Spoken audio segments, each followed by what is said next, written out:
Premium Triplex Villas at Kollur, APR Projects. Hi hello welcome to Suman TV. నేను మీ Roshan. Present నాతో పాటు చాలా special guest ఉన్నారని చెప్పుకోవచ్చు. For the first time Girija గారి అమ్మాయి, ఆమె గురించి, ఆమె లెగసీ గురించి, ఆమె సినిమాల గురించి మాట్లాడటానికి సిద్ధంగా ఉన్నారు.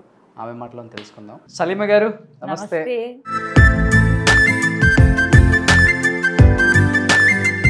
చిన్న ఏజ్లోనే ఇంత సూపర్ డూపర్ హిట్స్ పడ్డాయి, స్టార్డమ్ వచ్చేసింది కదా. అవునండి. దీని అమ్మ ఎలా తీసుకునే వాళ్ళు? అంటే గొప్పగా, లేకపోతే హెడ్ వెయిట్ రావడం? ఆవిడ వచ్చిన వెంటనే ఆవిడకైతే రెడ్ కార్పెట్ వేసేసి వేషాలు వచ్చేసి అలా కాదు, ఆవిడ చాలా పోరాడి పైకి వచ్చిన అమ్మ హీరో ఎంత సంపాదించిందో అంత సంపాదించింది. గిరిజ గారు చనిపోయేటప్పుడు కనీసం తినటానికి తిండి లేదు, దీనమైన పరిస్థితిలో ఒక బస్ స్టాండ్లో చనిపోయారు. ఫైనాన్షియల్గా కష్టపడిన మాటలు నిజమేనండి. ఆయన బాగా తాగేసి వచ్చి రోజు మా అమ్మగారిని కొట్టేవారు. గిరిజ గారికి ఇక్కడి నుంచి అక్కడ చిరిగిపోయి 18 కుట్లు వేశారు, అది నాకు గుర్తుంది. నేను బాగా చిన్న బిడ్డనండి, అప్పుడు తన్నుదండి నన్ను ఆయన కాలుతో. సో ఫస్ట్ ఫ్లోర్ నుంచి నేను డొల్లుకుంటా కిందకు వచ్చేసాను. కేవలం డబ్బు కోసమే అమ్మని చేసుకుంది కూడా. సర్వనాశనం చేసి పీజీ డబ్బులు మాత్రమే కాదండి, ఒక అంటే చాలా మంది ఉన్నారు కదా అమ్మతో పాటు యాక్ట్ చేసిన వాళ్ళు. ఎవరికైనా కానీ ఈ పరిస్థితి తెలిసి ఇదిగో మేము సపోర్ట్ చేస్తాము అని, హీరోలు కావచ్చు, హీరోయిన్లు కావచ్చు, ఎన్టీఆర్ గారు, ఏఎన్ఆర్ గారు, సావిత్రి గారు, ఎంతమంది ఉన్నారు, సూర్యకాంతం గారు, జగ్గయ్య గారు, శోభన్ బాబు గారు, ఇలాంటి వాళ్ళు ఎవరు, అల్లు రామలింగ గారు. అమ్మగారు డెత్ అయ్యాకండి నాకు కండోలెన్స్ చెప్పిన వ్యక్తులు ఇద్దరే.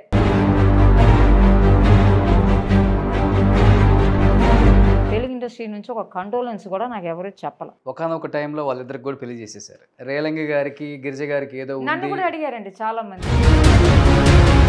నేను నిజాలు చెప్పినా అలా చేసేది చేస్తానే ఉంటారు. ఎందుకు అమ్మ ఒకే ఒక కూతురు అంటే? మా మమ్మీకి నేను ఒకే కూతురుని, మా అమ్మమ్మ గారికి మా అమ్మ ఒకటే కూతురు, మా అమ్మమ్మ గారు అమ్మకి ఆవిడ ఒకే కూతురు. కానీ సలీమ గారు మీ అసలు పేరు సలీమానా? ఇస్లాంలో మమ్మీ కన్వర్ట్ అయ్యారండి. అమ్మ లాస్ట్ స్టేజ్లో సావిత్రమ్మ దగ్గరికి వెళ్ళే వల్ల ఈవిడ పరిస్థితులు సరిలేదు, తర్వాత మరి ఆంటీ ఏంటో అలాగే డ్రిఫ్ట్ అయిపోయారు ఇద్దరు. Hi hello welcome to Suman TV. నేను మీ రోషన్. ప్రజెంట్ నాతో పాటు చాలా స్పెషల్ గెస్ట్ ఉన్నారని చెప్పుకోవచ్చు. ఎందుకంటే 1950s-60sలో హీరో హీరోయిన్కి ఎంత క్రేజ్ ఉందో అంత క్రేజ్ ఉంది ఆమెకు కూడా, అంత ఫాలోయింగ్ ఉందన్నమాట. అంటే కొన్ని సినిమాలు అయితే టికెట్లు ఆమె కోసమే తెగాయని చెప్పుకోవచ్చు. ఆమె రేలంగి గారి కాంబినేషన్ హీరో హీరోయిన్ కన్నా ఒక వేరే లెవెల్ కాంబినేషన్ అని చెప్పుకోవచ్చు. ప్రతి సినిమాలో హీరో హీరోయిన్తో పాటు రేలంగి గారికి, గిరిజ గారికి డ్యూయట్ సాంగ్స్ ఉండాల్సిందే అనమాట. అలా డిస్ట్రిబ్యూటర్స్ కానీ, ప్రొడ్యూసర్స్ కానీ కోరుకునే వాళ్ళు, ఆడియన్స్ కూడా అదే కోరుకున్నారు. కాబట్టి ఒక వెలిగిన గిరిజ గారు లాస్ట్ స్టేజ్లో కనీసం తినడానికి కూడా తిండి లేదు, ఉండటానికి కూడా ఇల్లు లేదు, ఎక్కడో బస్ స్టాండ్లో చనిపోయారని రకరకాల న్యూస్లు విన్నాం. ఆ తర్వాత ఎంతోమంది వాళ్ళ ఫ్యామిలీని కూడా కనుక్కున్నాము, ఎక్కడున్నారంటే ఎవరి వల్ల కాలేదు. For the first time Girija గారి అమ్మాయి, ఆమె గురించి, ఆమె లెగసీ గురించి, ఆమె సినిమాల గురించి, ఆమె సక్సెస్ గురించి, ఆమె లాస్ట్ స్టేజ్లో పడ్డ బాధల గురించి మాట్లాడటానికి సిద్ధంగా ఉన్నారు. ఆమె మాటలను తెలుసుకుందాం. మీ అందరికీ తెలిసి ఉంటుంది, మేఘ సందేశం సినిమాలో అక్కినేని నాగేశ్వరరావు గారికి కూతురుగా యాక్ట్ చేశారు ఆమె. సో తర్వాత ఇండస్ట్రీలో పేరు కూడా మార్చుకున్నారు. ఆ పేరేంటో ఈ పేరేంటో ఆమె మాటలను తెలుసుకుందాం. సలీమ గారు నమస్తే, ఎలా ఉన్నారు? బాగున్నానండి. నిజంగా అమ్మ గురించి కానీ, అమ్మ సినిమాల గురించి కానీ మాట్లాడుకునేటప్పుడు తెలుగు వాళ్ళు చాలా గర్వంగా ఉంటుంది. ఎందుకంటే ఏమీ తెలియని ఒక ఆడపిల్ల తట్టాబుట్టా సర్దుకొని చెన్నపట్నం వచ్చి అలా వేషాల కోసం గడప గడప తిరుక్కుంటూ రావటమే నాకు తెలిసి పరమానంద శిష్యులు అక్కినేని నాగేశ్వరరావు గారి పక్కన హీరోయిన్గా యాక్ట్ చేసే ఒక మంచి అవకాశం రావటం నిజంగా దేవుడిచ్చిన గొప్ప వరం ఏదైనా ఉందంటే గిరిజ గారికి. అక్కడి నుంచి ఇంకా స్టార్డమ్, ఇంకా వెనక్కి తిరిగి చూసుకోలేదు. వరుసగా సినిమాలు, హీరో హీరోయిన్తో పాటు ధీటుగా సినిమాలు చేశారు. ఎలా అనిపిస్తుంది అమ్మని అలా చూసిన అమ్మని, ప్రేక్షకులు అలా మాట్లాడుకున్న అమ్మని, గిరిజమ్మని ఏం చెప్తారు ఆ గిరిజమ్మ గురించి మీరు? అమ్మగారు యాక్టింగ్ క్యారియర్ గురించి నేను చెప్పక్కర్లేదండి, అందరికీ తెలుసు. సో ఆవిడ డాటర్గా నేను పుట్టడం అనేది నాకు ఒక బ్లెస్సింగ్ అండి. ఆవిడ ఒక వండర్ఫుల్ క్యారింగ్ మదర్. కానీ ఏంటంటే ఆవిడ మిలిటరీ ఆఫీసర్ లాగా చాలా స్ట్రిక్ట్. అమ్మో తట్టుకోలేనంత స్ట్రిక్ట్. అంటే నేను చాలా అల్లరిదాన్ని అండి చిన్నప్పుడు. ఆడపిల్ల లక్షణాలే ఉండేవి కావు నాకు. మా అమ్మ చెప్పేది అంత అల్లరి అంటే ఇంత అల్లరి కాదు. మా అమ్మమ్మకి నేను గారాబం. ట్యూషన్ టీచర్ వచ్చిందంటే స్కేల్ పట్టుకొని కూర్చుంటుంది మా అమ్మ. పిచ్చి పిచ్చి వేషాలు అంటే నేను ఏం చేస్తాను చూడు కూర్చో నువ్వు అని చెప్పి. అంటే నాకేం కావాలో అన్నీ కొనిచ్చేది, నన్ను చాలా బాగా చూసుకునేది. కానీ చాలా డిసిప్లిన్డ్ అండి. అప్పుడు పనివాళ్ళు ఉండేవాళ్ళు అండి, తేనాపేటలో ఉంటారు. పనివాళ్ళు ఉన్నా కూడా ఎలక్ట్రిసిటీ బిల్ నుంచి టెలిఫోన్ బిల్ నుంచి అన్నీ నీకు కట్టడం తెలియాలని వాళ్ళతో పాటుగా నేను పంపేది. అన్నీ నేర్పించింది నాకు. నన్ను ఆ టైప్లో పెంచిందండి మా అమ్మ. చాలా స్ట్రిక్ట్. నేను ఇవాళ ఇలా ఉన్నానంటే దానికి ఆవిడే కారణం. ఇంత గుండె నీకు అందరూ ఉండాలి, నీకు వర్కర్స్ ఉండాలి, అందరూ ఉండాలి. కానీ ఎవరు సపోర్ట్ లేకపోయినా కూడా నీ జీవితంలో ఏది ఆగకూడదు. అన్నీ నువ్వు చేసుకోవటం నువ్వు నేర్చుకోవాలి. ఎవరి కోసం నువ్వు బ్లాక్ అవ్వకూడదు అని చెప్పి నాకు నేర్పించేదండి. ఎవరి మీద ఓవర్ డిపెండెన్సీ వీళ్ళు లేకపోతే మనకి జరగదు అనేది నీ లైఫ్లో ఉండకూడదు. నీకు అన్నీ తెలియాలి, నేర్చుకోమని చెప్పి పంపించేది నన్ను. కానీ అమ్మకి రావడమే రెడ్ కార్పెట్ కదా ఇండస్ట్రీ. ఆవిడకి మంచి వేషాలు దొరికినాయండి తెలుగులో. తమిళంలో కూడా ఆవిడ తమిళ్లో వచ్చి శివాజీ గణేశన్ గారితో హీరోయిన్గా చేశారు. మనోహర అన్న పిక్చర్ హీరోయిన్గా చేశారు. సో ఆ పిక్చర్ కూడా సూపర్ హిట్ ఇక్కడ. ఆ పిక్చర్ వచ్చి ఇన్ని సంవత్సరాలు అయింది, కానీ ఈ రోజుల్లో కూడా నేను తమిళ పిక్చర్లు చేస్తున్నాను. ఎంగమ్మ అంటే తమిళ్లో నేను చెప్తే మా అమ్మగారు మనోహర్ అలా యాక్ట్ చేస్తుంటే గిరిజ గారి డాక్టర్ మీరు అని చెప్పి అడుగుతున్నారు. ఓకే, అంత ఒక రెస్పెక్ట్ ఇక్కడ కూడా. తమిళ్ కొన్ని పిక్చర్లు చేశారు అమ్మగారు, తెలుగు ఎక్కువ. తెలుగు మోర్ దెన్ 300 పిక్చర్స్ చేశారండి. మా అమ్మమ్మ గారు కూడా ఆర్టిస్ట్ అండి, తిలకం గారు అని చెప్పేసి.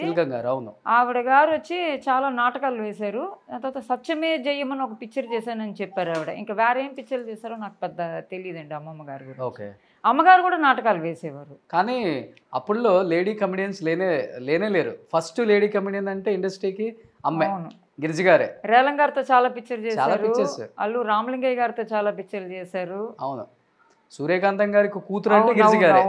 ఇప్పటికీ ఈటీవీ సినిమాలో వచ్చే ప్రతి పాత సినిమా చూస్తూ ఉంటే అబ్బా గిరిజ గారు ఎంత బాగా చేశారు. నాకు రేలం గారితో మమ్మీ గారి సాంగ్ చాలా ఇష్టం అండి. కాశీకి పోయాను Ramahari, song very much. So Akkineni Nageswara Rao గారితో చేశారు వెలుగు నీడలు. అందులో హాయి హాయిగా జాబి లేదు, ఇప్పుడు కూడా వింటూ ఉంటాను. అవును, ఎంతో బ్యూటిఫుల్ గా ఉన్నారు మా మమ్మీ అందులో. దీంట్లో ఒక్క డైలాగ్ తోనే పాతాళ భైరవి. అవును, నరుడా ఏమి ఒక్క డైలాగే కదా, అది ఇప్పుడు కూడా చెప్పుకుంటారు. గుర్తుందా మీకు? గుర్తుంది సార్, నేను అప్పుడప్పుడు అనుకుంటూ ఉంటాను. ఒకసారి అమ్మగారు అన్నట్టు నరుడా ఏమి నీ కోరిక. ఆయన అంటారు అమ్మ నువ్వు దెయ్యానువా దేవతవా, నువ్వు వెళ్ళిపోవడమే నా కోరిక అంటాడు. నేను వేసి చూస్తుంటానండి యూట్యూబ్లో అమ్మగారి పిక్చర్లు అన్నీ చూస్తుంటాను. ఇప్పటికి వస్తుంటే అమ్మగారి గొప్పతనం, అమ్మగారి అసలుకి ఆమె యాక్టింగ్ చూస్తుంటే గూస్ బంప్స్ అనమాట. ఇలా ఇలా ఇలా మార్చేస్తారు. కామెడీ చేయగలరు, అవును, ఎమోషన్ పండించగలరు, సీరియస్ అవుతారు, అప్పటికప్పుడే హీరోయిన్గా చేయగలరు, కమెడియన్గా చేయగలరు. అవునండి, అప్పుడు ఎవరు లేరు కదా. తన అమ్మ దాన్ని నిలబెట్టుకోవడానికి ఎలా కష్టపడేవాళ్ళు దాని గురించి, ఎందుకంటే చాలా కష్టం అది హ్యాండిల్ చేయటం, ఒక ఎస్పెషల్లీ లేడీ ఆర్టిస్ట్. ఆ రోజుల్లో చాలా హార్డ్ వర్క్ కదండి. మా అమ్మగారు చెప్పేవాళ్ళు డైలాగ్స్ అన్ని బాగా నేర్చుకొని, ఇప్పుడులాగా ప్రాంప్టింగ్ అదంతా లేదు ఆ రోజుల్లో. తర్వాత డబ్బింగ్ కూడా లేదంట, డైరెక్ట్ అక్కడే మాట్లాడాలి, మన షూటింగ్లోనే డైరెక్ట్గా మాట్లాడాల్సి వచ్చేదంట. ఓకే, సో చాలా సిస్టమేటిక్.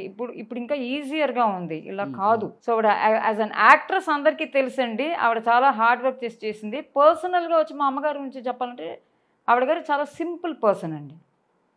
ఆవిడ చేసిన పిక్చర్కి, ఆవిడ వెలిగిన వెలుగుకి వెరీ వెరీ సింపుల్ లేడీ. అమ్మగారు షీజ్ అ నోబుల్ సోల్. మా అమ్మని నేను చెప్పట్లేదు, ఆవిడకంటే వయసులో చిన్నవాళ్ళు మా ఇంటికి వచ్చినా కూడా చేతులు ఇచ్చి నమస్కారం చెప్తాను, నమస్కారం అండి రండి అని అంటుంది. మా అమ్మగారు అంటే అందరికీ చాలా ఇష్టం అండి. ఇండస్ట్రీ వాళ్ళు బాగా వస్తుంటారు ఇంటికి. ఇండస్ట్రీ వాళ్ళతో పెద్ద టచ్ లేదండి. తెలుగు ఇండస్ట్రీలో రాజశ్రీ ఆంటీ గారు వచ్చేవారు, ఆర్టిస్ట్ రాజశ్రీ ఆంటీ గారు వచ్చారు. బయట వాళ్ళు నేను చెప్పేది, నేను చాలా మోడలింగ్స్ అవన్నీ చేసేదాన్ని అండి. మోడలింగ్ చాలా చేశాను మమ్మీ ఉన్నప్పుడు. తర్వాత నా సర్కిల్ వాళ్ళందరూ అనేవాళ్ళు గిరిజ గారు ఎంత పెద్ద ఆర్టిస్టు, ఆవిడ చూడు ఎలా ఉంది, ఆవిడకంటే వయసులో ఎంత చిన్నవాళ్ళం, మేము వచ్చినా కూడా నమస్తే రండి అని చెప్తున్నారు, ఆవిడ బిహేవియర్ చూడండి అని చెప్పి చాలా ఇదిగా మాట్లాడేవాళ్ళు అమ్మగారు గురించి. అవును.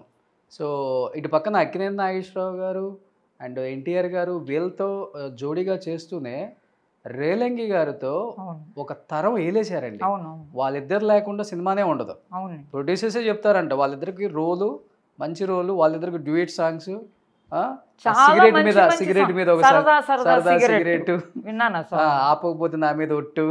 చాలా సాంగ్స్ ఉన్నాయి అమ్మగారు రేలంగారి హిట్ సాంగ్స్ ఉన్నాయి అవును. ఇంకా. వీళ్ళిద్దరూ 10 సంవత్సరాల పాటు పేరుగా వెలిగేశారు. అవునండి. వాళ్ళ తర్వాత పద్మనాభం గిరిజ గారు వచ్చారు, వాళ్ళ తర్వాత రమాప్రభ గారు, మన రాజ్బాబు గారు వచ్చారు. రామలింగయ్య గారితో కూడా చాలా చేశారు చాలా చేశారు. బాగుంటుంది అసలు వాళ్ళ కాంబినేషన్సే సూపర్ డూపర్ హిట్. అవునవును. బట్ ఈ అమ్మ దీన్ని చిన్న ఏజ్లోనే ఇంత సూపర్ డూపర్ హిట్స్ పడ్డాయి, స్టార్డమ్ వచ్చేసింది కదా. అవునండి. దీన్ని అమ్మ ఎలా తీసుకునేవాళ్ళు అంటే గొప్పగా, లేకపోతే హెడ్ వెయిట్ రావటం అంటే కొంతమంది లేడీ ఆర్టిస్టులకి ఆవిడ ఒక్కసారిగా వచ్చేస్తాయి అన్ని. ఆవిడ వచ్చి చాలా అది simple కష్టపడి గా వచ్చిన ఉంటారా? మనిషి అండి, చాలా కష్టపడి వచ్చిన మనిషి. నాతో అమ్మగారు చెప్పింది ఏంటంటే, అమ్మగారు నేటివ్ వచ్చి గుడివాడండి. నాతో చెప్పారు, నేను ఒకే ఒక బాక్స్ తీసుకొని చెన్నైకి వచ్చాను. నేను ఆ ట్రంక్ పెట్టిలాగా ఉండేదంట. నేను అందులో కొంచెం శారీస్ తీసుకొని చెన్నైలో నేను సినిమాలో యాక్ట్ చేయడం కోసం ట్రై చేసి వచ్చాను అని చెప్పారు. ఆవిడ చాలా కష్టపడి హార్డ్ వర్క్ చేసి ఆవిడ వచ్చింది. ఆవిడ వచ్చిన వెంటనే ఆవిడకి రెడ్ కార్పెట్ వేసేసి వేషాలు వచ్చేసి అలా కాదు, ఆవిడ చాలా పోరాడి పైకి వచ్చిన మనిషి లైఫ్లో. ఓకే. నాటకాలు కూడా వేశారంట చెప్పారు. రాగానే ఎవరు ఆదరించింది మరి అమ్మని టంగు పెట్టి తీసుకొని వస్తే? అంటే ఇక్కడ ఆవిడ నాకు కరెక్ట్గా ఆవిడ ఎవరెవరిని కాంటాక్ట్ చేసిందని అమ్మగారు చెప్పలేదండి. ఆవిడకి బాగా హెల్ప్ చేసింది వచ్చి తెలుగు ఫీల్డే. తమిళ్లో వచ్చి కొన్ని వేషాలు ఆవిడ చేసింది. తర్వాత పాతాళ భైరవి పిక్చర్ తర్వాత బాగా పాపులర్ అయింది మమ్మీ. సో ఆవిడకి మెయిన్ సపోర్ట్ వచ్చి తెలుగు ఫీల్డ్. ఓకే. ఆవిడకి ఎవరెవరు సపోర్ట్ చేశారనేది నాకు కరెక్ట్గా చెప్పాల అమ్మ.